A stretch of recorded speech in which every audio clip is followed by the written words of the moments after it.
और बेसहारा सामानी की हालत में फुटपाथ पे खुले आसमान के नीचे उस बच्चे को वहां डाला हुआ है। इससे 45 कोपन जो रजिस्ट्रेशन का जो एक प्रोसीजर होता है, तो ये तादाद होती है जिसकी वजह से हम 24 घंटे पहले हमें यहाँ आना पड़ता है। तो जब ई चालान घर पे आ सकता है, टूटी फूटी सड़कों के बावजूद, कोई सहूलियात नहीं है, इसके बावजूद हजारों रुपए जो है चालान की मद में जब गवर्नमेंट हमसे ले सकती है, तो इनका सिस्टम क्यों नहीं राइज कर सकती है। मैं अल्हम्दुलिल्लाह लोग हमसे उम्मीदें रखते हैं और उनको पता है कि हम इनके दर पे जाते हैं तो हमारे मसाइल हल होते हैं। मैं फिर बैठा नहीं हूँ, मैं इनके डीडी जो डिस्ट्रिक्ट डायरेक्टर है उन तक मेरी रसाई हुई, मैंने उनसे बात की, उन्होंने मुझे कहा कि एक हफ्ते के अंदर अंदर इंशाल्लाह ये दफ्तर की दोबारा या तो यहीं ऑन कर दिया जाएगा, ये केमाड़ी के किसी इलाके में होगा। फिर मैंने खवातीन को इतनी तकलीफ होती है, आइंदा ये तकलीफ नहीं होनी चाहिए। उन्होंने कहा बिल्कुल हम इसका इंशाल्लाह असाला करेंगे। ठीक है आपकी अल्हम्दुलिल्लाह। सजाद भाई, मुझे लगता है आजकल आपको बीपी आपका या तो शूट कर रहा है या बीपी आपका लो हो रहा है। नहीं देखें उसामा, बात यह है कि जिस बंदे के अंदर अल्लाह ताला ने एहसास रखा हो ना, तो जो गलत चीज देख रहा होता है तो उसका बीपी शूट करेगा।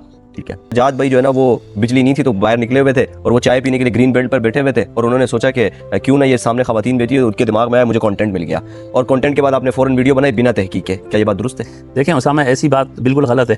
पहले तो मैं फजूल में किसी होटलों में चाय पीने के लिए मैं कहीं भी नहीं जाता हूँ। मेरा वो रास्ता है जहाँ ये बेनज़ीर इनकम सपोर्ट प्रोग्राम का जो ऑफिस है, वहीं से हाफ किलोमीटर के फासले पे मेरा घर है और मेरा ये रोजाना का रास्ता है और मैं वॉक करने जाता हूँ किसी भी वक्त। और मैं जब भी जाता हूँ, आप यकीन करें, सुबह से लेकर रात तक खवातीनों का वहाँ जमघटा लगा होता है। ठीक है, तो जब मैं गुजर रहा था तो एक दिन मुझसे रहा नहीं गया और मैं उतर के गाड़ी से उतर के मैंने उनसे फिर पूछा। उनको मैंने बहुत बुरी हालत में पाया।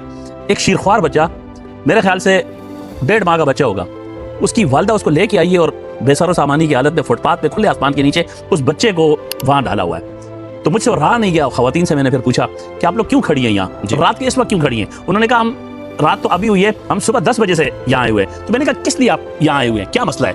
तो उन्होंने कहा कि हम जो है ना अपनी रजिस्ट्रेशन के लिए आए, अगले दिन सुबह 8 बजे यहाँ ऑफिस खुलता है, 4 बजे तक इसकी टाइमिंग होती है, तो 40 से 45 कोपन जो रजिस्ट्रेशन का जो एक प्रोसीजर होता है, तो ये तादाद होती है जिसकी वजह से हम 24 घंटे पहले हमें यहाँ आना पड़ता है। अगर हम यहाँ 24 घंटे पहले नहीं आते हैं तो फिर हमसे पहले खवातीन दूसरी आ जाती है, फिर हमें मसला होता है। नाकिदीन तो ये बात करते हैं कि जो खवातीन रात को आई थी उनको सुबह आना चाहिए था। अगर सुबह कुछ खवातीन आ रही है और उनको टोकन मिल रहा है, तो जो रात से खवातीन बैठी है इनको टोकन लेने में क्या दुश्वारी थी? फिर देखिए, मैं आपसे कहूँ, मैंने कई बार एक बात की, कई बार मैंने कही है कि यार देखिए सिस्टम होना चाहिए। क्या हम बैकवर्ड हैं? आप देखें ना, रिसेंटली आप देखें, सड़कें नहीं है लेकिन चलान आपके घर पे आ जाएगा। ठीक है, क्या है कि ये गवर्नमेंट के खजाने में जा रहा है ना, तो उन्होंने एक सिस्टम राइज किया हुआ है। तो क्या ऐसा नहीं हो सकता है कि इन खवातीन को घर बैठे इनके नंबरों पे मैसेज जाए? आपने देखा होगा मदीना मुनव्वरा में रियाजुल जन्ना के लिए एक ऐप आपको दी जाती है। ठीक है, रियाजुल जन्ना में जाने के लिए आपको टाइम दे दिया जाता है। आप रजिस्ट्रेशन करते हैं, बुकिंग करते हैं, तो आपको टाइम, दिन, वक्त बता दिया जाता है, तारीख बता दी जाती है, आप उस पर जाते हैं। तो पाकिस्तान अभी इतना पसमानदा नहीं है, मैं समझता हूँ। जब ई चालान घर पे आ सकता है, टूटी फूटी सड़कों के बावजूद, कोई सहूलियात नहीं है, इसके बावजूद हजारों रुपए जो है ना चालान की मद में जब गवर्नमेंट हमसे ले सकती है, तो इनका सिस्टम क्यों नहीं राइज कर सकती है? मैं आपसे यहाँ ये कहूँगा, ये इसलिए नहीं करते हैं कि यहाँ इनके खांचे हैं। वहीं मुझे खवातीन ने कहा कि इनकी हर ट्रांजैक्शन पे, जैसे मिसाल के तौर पे क्वार्टरली इनको 15,000 रुपए मिलते हैं, तो 15,000 के मद में से वो 3-4,000, 2,500 रुपए पर ट्रांजैक्शन काटते हैं। उसामा, अगर आप कैलकुलेशन करें, 2,500 रुपए की अगर ट्रांजैक्शन होती है, फी ट्रांजैक्शन 1000 ट्रांजैक्शन होती है, तो 25 लाख रुपए बनते हैं। ये कोई मामूली रकम नहीं है। तो वो क्यों नहीं उनको तड़पाएंगे, क्यों नहीं उनको परेशान करेंगे? वो उनको इतना ज़िद कर देते हैं, इतना परेशान कर देते हैं कि खवातीन यहाँ तक मजबूर हो जाती है कि आप हमारे आधे पैसे रख लें, ठीक है, लेकिन आप हमें पैसे दे दें। अच्छा, एक रजिस्ट्रेशन के जो प्रोसीजर है उसमें भी यकीन करें, उस खुले आसमान के नीचे आप खुद अंदाज़ा लगाएं, मुझे खुद बताएं। मैं आपसे पूछता हूँ कि अगर खुदा न खास्ता आपकी खवातीन या इन जिम्मेदारान की खवातीन वहाँ खुले आसमान के नीचे 24 घंटे बैठे, खाने पीने का उनके पास कुछ ना हो, वो सिर्फ चंद हज़ार रुपयों के लिए, वॉशरूम का उनके लिए बंदोबस्त ना हो। आप देखते हैं खवातीन अपने घर में भी होती है ना, तो अकेले दूसरे कमरे में जाते हुए डर लगता है। बिल्कुल। तो मैंने उनसे कहा कि आप ये जब आपको वॉशरूम की हाजत होती है तो आप कहाँ जाते? तो उन्होंने कहा सामने जो ज़ेर तामीर बंगला है, बिल्डिंग है, वहाँ जाती हैं सन्नाटे में।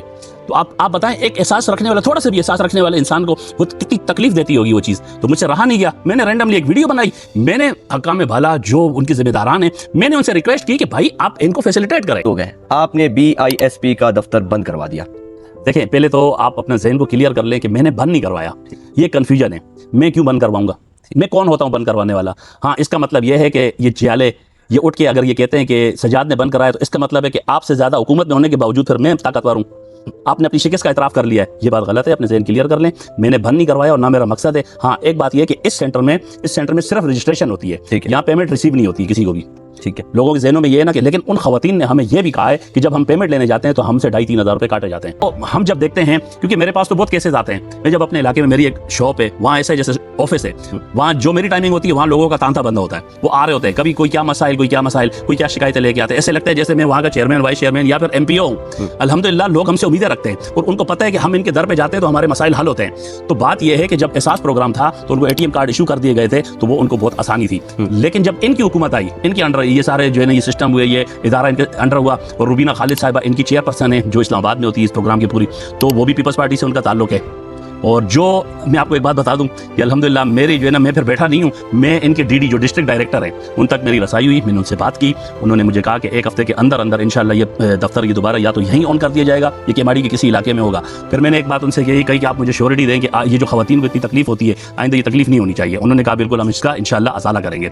फिर मैंने उनसे ये भी कहा कि 2,500-3,000 रुपए डिटेक्शन कर दिए जाते हैं, ये किस्मत में किए जाते हैं। उन्होंने कहा नहीं हम ये नहीं करते, एजेंट करते हैं। मैंने कहा ये आपके तहत हो रहा है, आप उनको रुकवाएं, तो उन्होंने इस पर भी वादा किया। तो मैं आपको ये बात बता दूं, ये बेनज़ीर इनकम सपोर्ट जो एक वीडियो के बाद बंद हुआ है, ये उन्हीं खवातीन के लिए इंशाल्लाह कल बेहतर तरीके में जो है ना उनको सिस्टम मिल जाएगा। तो ठीक है, तो फिर सज्जाद अवान सिर्फ कंटेंट के लिए काम करता है या फिर वो वाकई आवाम के दर्द के लिए काम करता है? देखिए मैं आपको एक बात बताऊं उसामा, हम कोई भी काम, कंटेंट तो अभी आए अल्हम्दुलिल्लाह, हम जो ग्राउंड पर रह के काम कर रहे हैं ना ऑफ द कैमरा, वो काम हम कर रहे होते हैं। अल्लाह के फजल करम से हमारी जमात वो काम कर रही होती है कि उनको कंटेंट की या कैमरे की जरूरत नहीं होती है, वो काम खालिस अल्लाह की रजा के लिए किए जाते हैं। क्योंकि हमारी तरबियत जिस जमात के साथ हम वाबस्ता हैं, हमारी तरबियत जिस तरह की जाती है, सबसे पहले ये कहा जाता है कि जो किसी इंसान की मदद में लगा रहेगा अल्लाह उसकी मदद में लगा रहेगा। फिर एक और हदीस भी नबी करीम सल्लल्लाहु अलैहि वसल्लम का फरमान है कि जो किसी की दुनियावी तकलीफ को दूर करेगा तो अल्लाह रब्बुल इज्जत उसकी क़यामत की तकलीफ को दूर करेगा। ये हमें सिखाया जाता है या हमें पढ़ाया जाता है, यही चीज़ें होती हैं हमारे जहनों में चल रही होती हैं। तो जब किसी को हम तकलीफ में देखते हैं, मुश्किलात में देखते हैं, तो हम कोशिश करते हैं कि हम इनकी तकलीफें और मुश्किलात किस तरह दूर करें। तो अल्हम्दुलिल्लाह जब हम कदम बढ़ाते हैं तो रब हमारा रास्ते निकाल देता है। अल्हम्दुलिल्लाह देखें, अभी आप मेरे अगर देखेंगे कोशिशें ग्राउंड पे ना,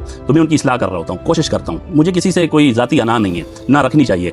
मुझे गिला यह है, शिकायत यह है कि अल्लाह रब्बुल इज्जत ने इनको मौका दिया है। मुझे शिकायत इस पे है, मुझे तकलीफ इस बात पे होती है कि ये हुकूमत पे होते हुए, ओहदे पे होते हुए, वसाइल इनके पास हैं, फंड इनके पास हैं और टीमें इनके पास हैं, हुकूमत इनके पास है, लेकिन ये सब कुछ होने के बावजूद ये काम नहीं करते। मुझे उससे इख्तिलाफ होता है, फिर मैं हाईलाइट करता हूँ, और फिर जब मैं मसला हाईलाइट करता हूँ तो उनको तकलीफ होती है। मैं समझता हूँ उनको तकलीफ होने के बजाय वो अपनी गलतियों को सुधारें, वो अपनी इस्लाह करें। और हमने इनसे जब देखें, हम वाहिद जमात थे, मुखालिफ जमात, कि जब वो हमारी मुखालिफ जमात जीती है तो वो जब हल्फ उठा के जब अपने अपने ओहदे उन्होंने सीटें संभाली, तो अल्हम्दुलिल्लाह हमने जाके उनको ये रवायत डाली, एक नई रवायत डाली कि हमने उनको मुबारकबाद भी दी और कुरान मजीद का उनको तो काम करने की दावत नहीं दे सकते जी, मिलकर काम करने की दावत नहीं दे सकते। वो उनको तकलीफ होती है, वो कैसे मिलकर काम करेंगे?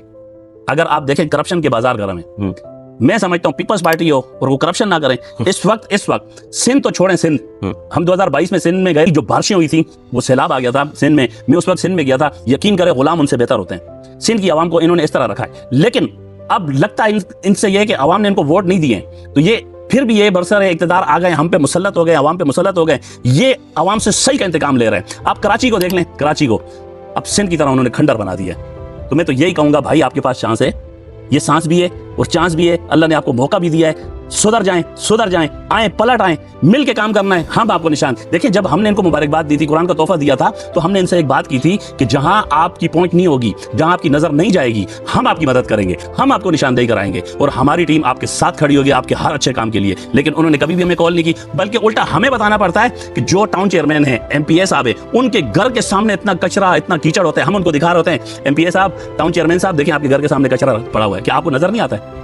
तो भाई एहसास होना चाहिए। किसी ने कहा कि रिश्ते ज्यादा अहम होते हैं या एहसास, मैं कहता हूं एहसास ज्यादा अहम होते हैं।